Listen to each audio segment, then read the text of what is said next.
अध्यात्म के पथ पर साधकों को सावधान करते हुए पूज्य स्वामी राम सुखदास जी कहते हैं, आप अभी सावधान हो जाएं कि कोई भी समय निरर्थक न जाए। व्यर्थ की बातें करना, आलस्य प्रमाद करना, हंसी दिल लगी करना, बीड़ी सिगरेट पीना इत्यादि निरर्थक कामों में, झूठ कपट पाप के कामों में अगर समय लगता है तो यह बड़े भारी दुख की बात है। इसका परिणाम बड़ा भयंकर होगा। यह समय परमात्मा की प्राप्ति के लिए मिला है। इसमें अपने स्वार्थ और अभिमान को लेकर किसी को दुख कष्ट देना भविष्य में अपने लिए बड़े भारी दुख को तैयार करना है। इसलिए सावधान रहें। एक एक क्षण उत्तम से उत्तम काम में लगाएं। रुपयों को तो आप तिजोरी में बंद करके रख सकते हैं, पर समय को बंद करके कहाँ रखोगे? समय को सावधानी से अच्छे काम में लगाओ तो ठीक है, नहीं तो यह खर्च हो जाएगा। यह बड़ी कीमती पूंजी है। धन जैसी पूंजी नहीं है, धन से तो बहुत ऊंची है। पास में लाखों करोड़ों रुपए रहते हुए भी मर जाओगे, पर समय रहते एक मिनट भी पहले नहीं मरोगे।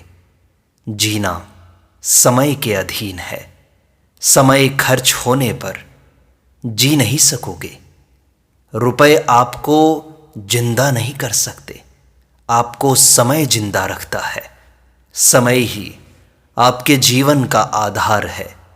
रुपए तो तभी खर्च होते हैं जब आप खर्च करते हैं, परंतु समय तो अपने आप खर्च हो रहा है। बैठे हैं तो भी खर्च हो रहा है, काम करते हैं तो भी खर्च हो रहा है, भजन करते हैं तो भी खर्च हो रहा है।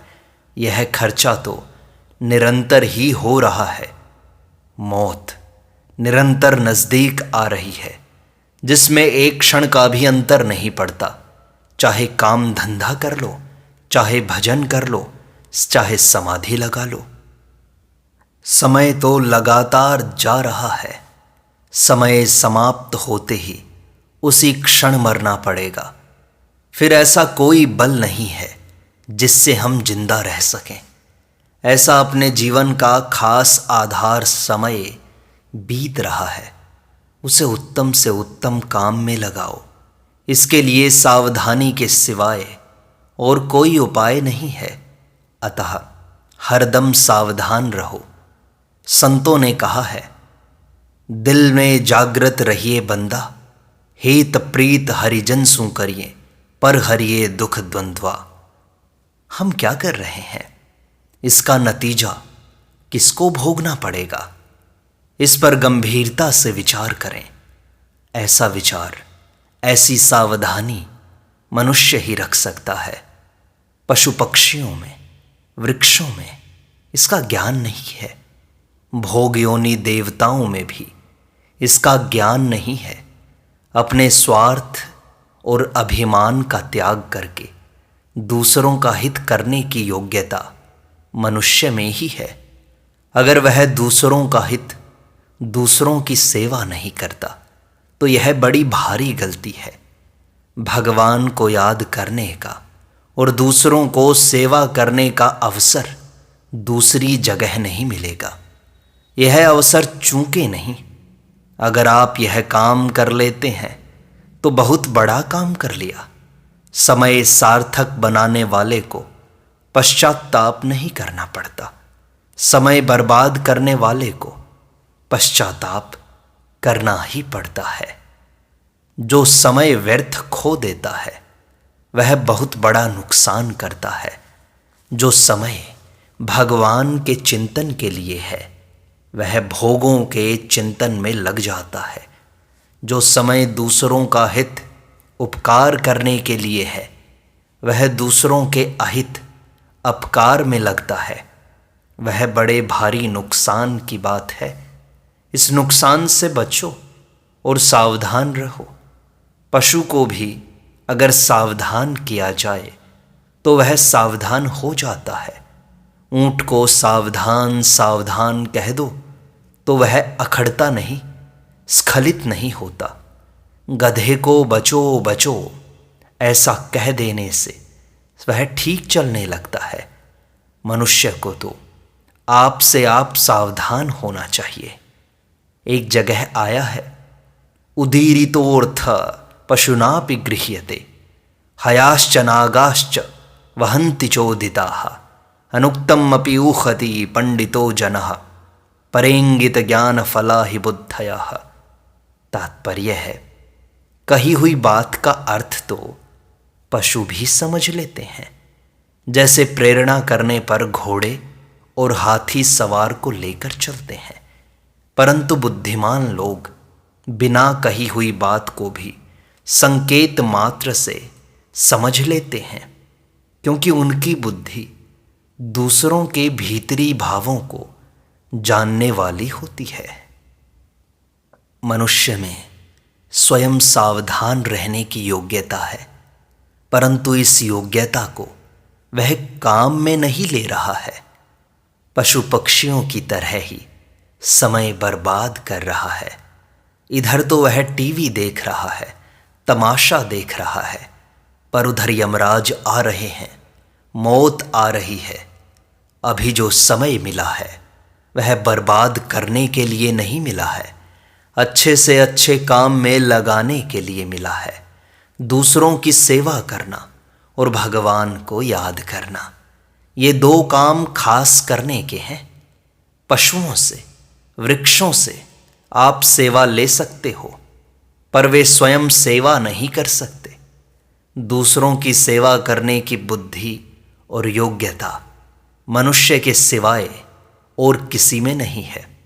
ऐसे ही भगवान को याद करना, भगवान से प्रेम करना, मैं भगवान का हूँ और भगवान मेरे हैं, ऐसा भाव रखना भी मनुष्य शरीर में ही संभव है। इसलिए मनुष्य को हरदम सावधान सचेत रहना चाहिए। अपने घरों में बड़े बड़े अक्षरों में सावधान लिख देना चाहिए, जिससे उस पर दृष्टि पड़ती रहे और सावधानी बनी रहे। समय बड़ी तेजी से खर्च हो रहा है और खर्च होने पर उसी क्षण मरना पड़ेगा। मरते क्यों हैं? कि जीने का समय बाकी नहीं रहा। आप कितने ही बुद्धिमान हो, आप में कितना ही बल हो, आपके पास कितने ही रुपए हों, आपका कितना ही बड़ा राज्य हो, आपके पास सब कुछ हो, पर मरने के समय वह कुछ काम का नहीं है। कहते भी हैं, अरब खरब लो द्रव्य है, उदय अस्त लो राज, तुलसी सो निज मरण है, तो आवहि की ही काज। इसलिए सावधान रहो। बहुत ही सीधा सरल उपाय है कि राम राम राम कहना शुरू कर दो और भीतर बार बार भगवान से कहो कि हे नाथ, ऐसी कृपा करो कि मैं आपको भूलूं नहीं।